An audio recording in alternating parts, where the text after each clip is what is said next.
I have exactly 30 days before my green bean harvest.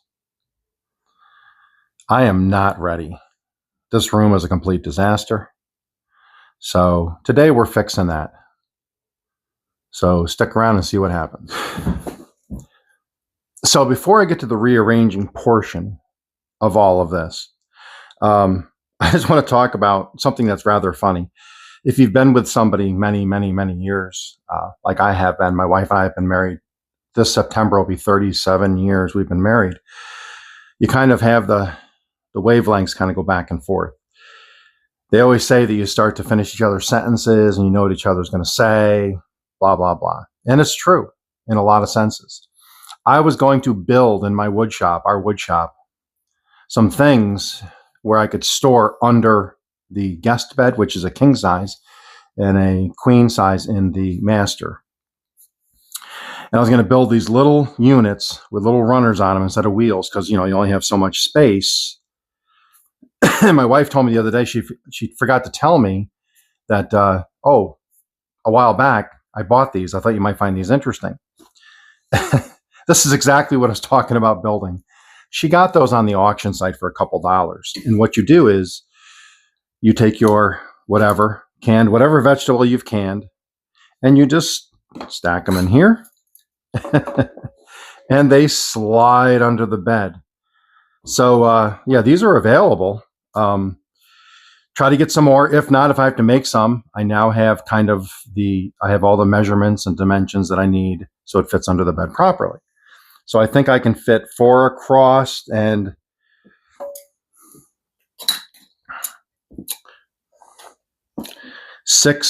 5 or 6 this way. So I'll have anywhere from probably at least 20 pints in each drawer that goes under the beds. So that's really cool. So first things first, what I need to do is get a complete count on actually what I have as far as jars. In the meantime, as I take these boxes and remove the jars from the boxes, I won't be using the boxes in here. I just take my blade and I just cut all of the cardboard up. And this all goes in the garden. I remove all of the tape because you don't want to get tapeworms in your garden. I remove labels, so it's just pure cardboard. And that'll get buried this fall. And then it'll decompose over the winter and then add stuff to the soil. And I just keep stacking the boxes down here, which you will see in a second. What I am keeping is the inserts. These inserts are really nice. They're about 2 inches deep.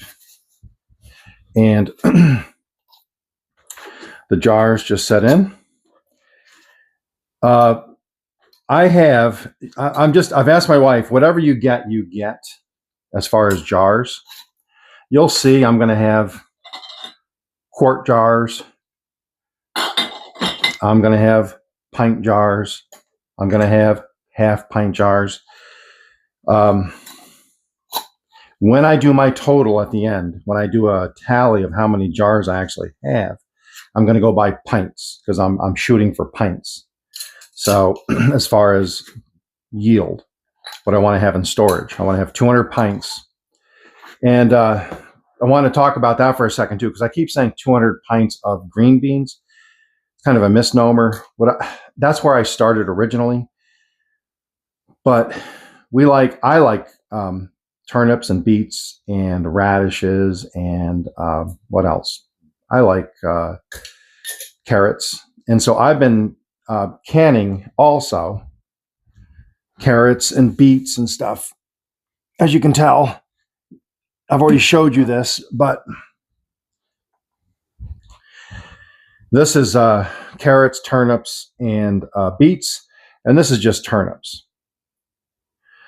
So I eat these. My wife eats mostly potatoes and green beans. She won't eat turnips. She definitely will not eat beets. She'll eat carrots if they are raw. She doesn't like cooked carrots at all. She'll eat onions as long as they're chopped up small and cooked into a dish. That's fine. She won't eat them raw. I do. So with that said, I've kind of changed up how I am thinking about my storage. I want to do about 150 pints of green beans and then 50 mix and match of turnips, beets, carrots, because any night when we have dinner, if she wants green beans and I don't, I'll just make green beans for her and I'll pull something off the shelf for me. So the green beans will be for both of us. The other stuff I'm making less of will just be for me. So as you can tell, I've already started. So these are all pints. So I got 24 pint jars here so far. And then some have broken. She gets them from an auction site. So sometimes what happens is they do show up and they are broken. It's the nature of the beast. Nothing you can do about it. So what I'll do is I'll just grab another pint. Boom, there. Okay. So what I have here is, oh, I just heard some glass. Okay, so I'm almost, see that what I mean? Check that out.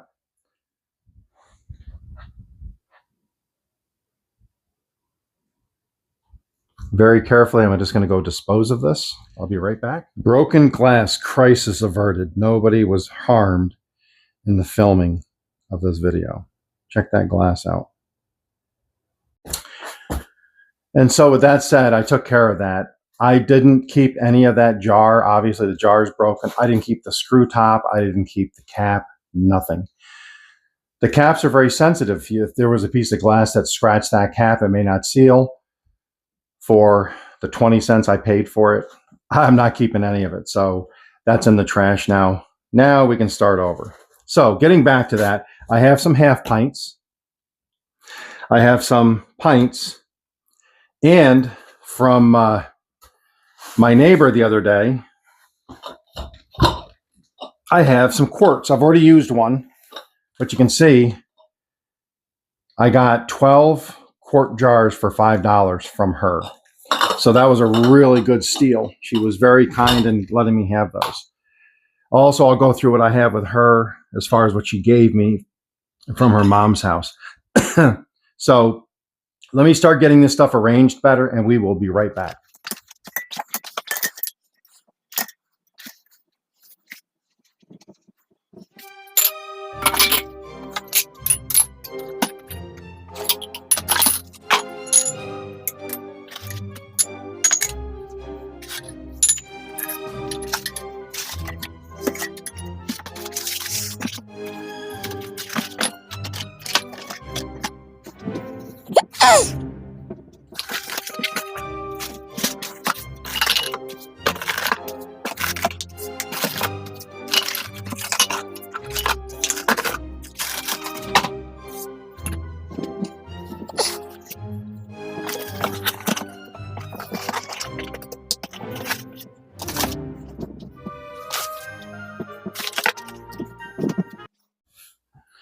Couple more boxes to open, and then you're going to see me do some Oklahoma math. You're going to want to see that, so stick around. So everybody, what I realized, what this video needs is a little more cowbell. So let's get a tally here of everything, okay? Like I said, I broke everything down into pints. So I have quart jars here and there. I have pint jars. I have half pints. Okay. What I did was I just did the math and converted it all. So between all of this and a box down there of 16, which I'm not going to bring up here because they're perfectly packaged. They're not broken, and there's 16 of them. We have 155 pint capacity here, which is great. This does not include, I have 8 pints already in storage that I've already canned stuff in, and they're already down there. And I have 5 out here on my counter that I use every once in a while for my drinks and stuff, but they're going to go into the canning process. So that's going to put me at 168 pints. So I'm excited about that.